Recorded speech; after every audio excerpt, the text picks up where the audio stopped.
விஷயம் என்னன்னா, நீங்க முருகனை பார்க்கணும்னா, ஃபர்ஸ்ட்டு நீங்க வந்து நாழிக்கிணறுல குளிச்சுட்டு, கடல்ல தான் சார் குளிக்கணும். நிறைய பேர் கடல்ல குளிச்சு நாழிக்கிணறு கிடையாது. கடல் வந்து மிகப்பெரிய தெய்வ சக்தி உள்ள இடம் சார். உலகத்தோட ஒட்டுமொத்த நதியும் கடல்ல தான் வந்து சேருது.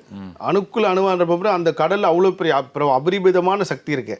நீங்க கடல்ல போய் குளிச்சினாலே சார், நான் சொல்லல, ஒரு வாட்டி உயிர் பிரிஞ்சு போய் சேர்ற இடம் கடல் தான். கடல் தான் நம்ம முன்னோர்களோட வாழ்விடம்.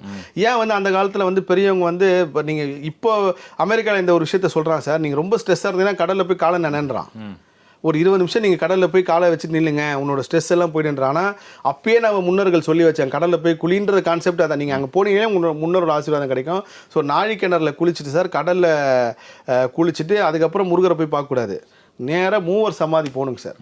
மூவர் சமாதி போய் சித்தர்களை வணங்கி சித்தர்கிட்ட ஆசீர்வாதம் வாங்கிட்டு, முருகா எனக்கு என்ன இந்த பிரச்சனை இருக்குது முருகா, இவ்வளோ பிரச்சனை இருக்குது முருகா, அதெல்லாம் சரி பண்ணி சித்தர்கிட்ட சொல்லிவிட்டு நீங்கள் நேராக முருகனை போய் பார்க்க போனீங்கன்னா, நீங்கள் இந்த மூவர் சமாதியிலேருந்து முருகனை போய் பார்க்க